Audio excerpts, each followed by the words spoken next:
Kamakailan lamang po ay naglabas ng panibagong regulasyon ng Supreme Court tungkol sa extradition. Maraming mga kababayan natin ang naghiling na gumawa tayo ng reaction video tungkol dito kasi gusto nilang malaman anong epekto nito sa mga pending cases ngayon ni President Digong at saka yung mga potential na isasampa daw na kaso laban kay Sara Duterte, kay Bato de la Rosa, kina Bongo at mga ilan pa mga opisyales ng pamahalaan. Yan pag-uusapan natin ngayong gabi. Ito po muli si Attorney Mike Operario. Well, ang nilabas po ng Korte Suprema na kautusan ay hindi na po iba doon sa ating mga diskusyon noon na ang pagkaka-extradite nila kay Digong sa Hague ay hindi tumutugma sa existing na extradition laws natin kahit na sa Rome Statute. Ang ginawa lamang po ng Korte Suprema ay vinalidate nila o ni-reiterate, inulit nila na ito ang tamang proseso. Actually, nasa batas na po ito sa 1951, doon po sa PD 1069, at even in the Rome Statute, nandun po yung proseso ng extradition. Pinili lang ng pamahalaan na ito na wag sundin niyon. At ngayon, sinasabi ng Korte Suprema, ay ito na talaga dapat ang sundin ninyo na regulasyon. Anong epekto nito doon sa mga potential na kaso na isasampa pa daw at mga warrant of arrest na i-release ng ICC laban kay Bato de la Rosa, kay Bongo at kay Sara Duterte? Well, with these recent pronouncements ng Supreme Court, malinaw na ngayon na hindi nila pwedeng ulitin ang ginawa nila kay Digong. Kaya, well, para sa ating mga kababayan, yung sinabi po natin noon that extradition is primarily a judicial function. Ito po ay inulit lang ng Korte Suprema sa kasalukuyan na hindi po ito executive determination lamang. Kailangan dadaan ito sa husgado. Hindi pwedeng ang presidente ng Department of Justice o ang kapulisan lamang magdedesisyon kung sinong ipadadala nila sa abroad upang ikulong doon.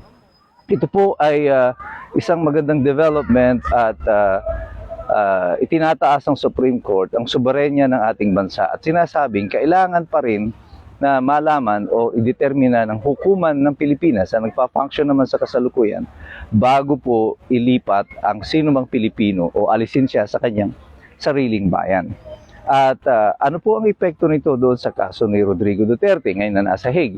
Well, kahit na po naglabasan ng ganitong regulasyon ang Korte Suprema, hindi pa rin po basta pwedeng ibalik si Rodrigo Duterte dito sa Pilipinas on the basis of the Supreme Court recent pronouncements or order. Kasi nag-acquire na po ng jurisdiction ang ICC kay Digong by bringing him there at kailangan nilang tapusin yung proceedings. However, itong regulations na ito nilabas ng Korte Suprema ay magkakaroon ng epekto doon sa mga kasong isinampa sa responsable sa pagkakadala kay Rodrigo Duterte sa Hague. Dito kasi ini-establish na ang kamalian ng kanilang ginawa, which can lead the basis for criminal and administrative actions against them. Yung iba nagsasabi parang masyado yata nakikialam ang Korte Suprema sa gawain ng presidente. No? Hindi po. Hindi ito ang unang pagkakataon na ang Supreme Court ay nag-interfere o nag-intervene at gumawa ng mga regulasyon upang protektahan ang karapatan ng mga mamamayan. Kahit na po nung panahon ni Rodrigo Duterte, nung kasagsagan ng tukhang, naglabas din po ng hiwalay na regulasyon ang Korte Suprema upang maibsan, mabawasan, o mapadali yung kaso ng mga detainees noon na involved sa droga. Ito po yung ginawa nila, yung regulation on plea bargaining. Bagamat may opposition dito ang Department of Justice at hindi pumapayag lagi ang DOJ sa plea bargaining, naisulong pa rin po ito at umandar at maraming mga detainees noon ang napalaya ng dahil po dito sa plea bargaining. Kami po bilang mga abogado, nung lumalao na yung tukhang, hindi naman po talaga kami 100% na bulag na susunod lang dito. Alam namin na mayroong mga kamalian, lalo na ang kapulisan sa implementasyon na to. Kaya patuloy kami na nakikibaka sa kanila. Lumaban kami sa mga pulis. Hindi dahil sa naniniwala kaming hindi drug addict yung mga tao, kundi na hinuhuli nila, kundi naniniwala kami na may mga fundamental na karapat pa rin na dapat na protektahan. Pero in general, I still believe that the war on drugs is a successful campaign. This is what is happening in Brazil right now at nauulit sa kasalukuyan. At pag-uusapan po natin yan in a separate video.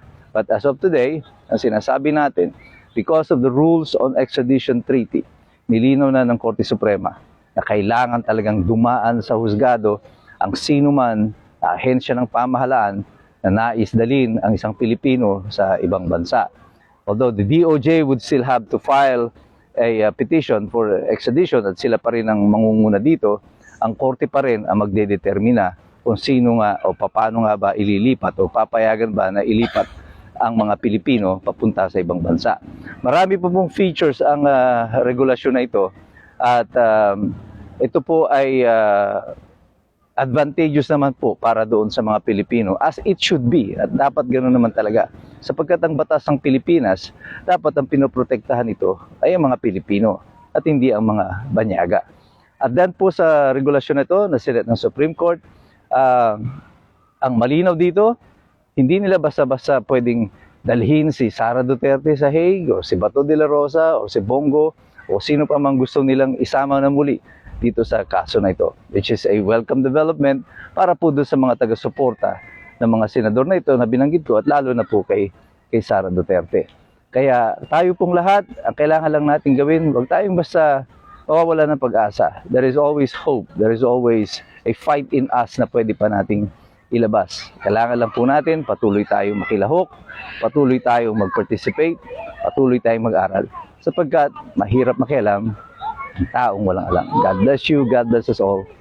Mabuhay ang Republika ng Pilipinas at iiwanan po namin kayo dito sa magandang lugar ng Paway, Ilocos Norte. God bless us all.